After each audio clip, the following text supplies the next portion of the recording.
Akkineni hero Naga Chaitanya Samantha ఏం మాయ చేసావే cinema చేసి ప్రేమించుకున్న విషయం తెలిసిందే. వీరిద్దరూ పెద్దలను ఒప్పించి మరీ గ్రాండ్ గా పెళ్లి చేసుకున్నారు. కానీ వారి కాపురం ఎక్కువ కాలం పాటు సాగలేదు. కొద్ది నెలలకే ఇద్దరి మధ్య మనస్పర్ధలు రావడంతో విడాకులు తీసుకుని విడిపోయారు. అయితే విడాకులు తీసుకున్నప్పటి నుంచి సమంత మయోసైటిస్ వ్యాధికి ట్రీట్మెంట్ తీసుకుని కోలుకుంది.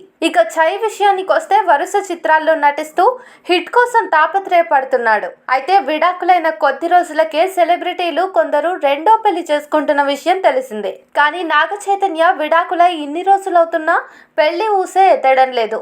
నాగార్జున కూడా అక్కినేని ఫ్యామిలీకి వారసులు కావాలని పెళ్లి చేసే ప్రయత్నం చేయనట్లు తెలుస్తోంది.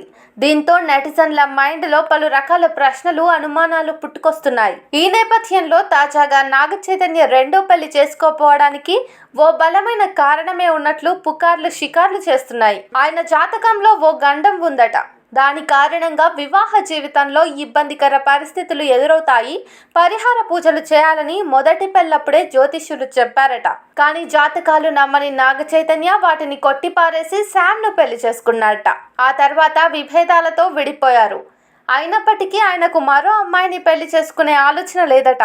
కేవలం సినిమాల్లో రాణిస్తూ హిట్స్ అందుకోవాలనే ఉందట. అయితే నాగార్జున మాత్రం చై పెళ్లి విషయంలో జాగ్రత్తలు తీసుకుంటున్నట్లు తెలుస్తోంది. ఆ పూజలు చేస్తేనే కొడుకు జీవితం బాగుంటుంది కాబట్టి దానికి చై ఒప్పుకుని పూజ చేస్తేనే రెండోసారి పెళ్లి ఫిక్స్ చేసే ఆలోచనలో ఉన్నాడట. ఇందులో నిజమెంత అనేది తెలియనప్పటికీ ప్రస్తుతం ఇదే న్యూస్ సోషల్ మీడియాలో మారుమోగిపోతోంది. కానీ అంతా పుకార్లే అని చై ఫ్యాన్స్ కొట్టిపారేస్తూ సమంతతో కలిసిపోతాడేమో, అందుకే రెండో పెళ్లి చేసుకోవట్లేదు అని చర్చించుకుంటున్నారు.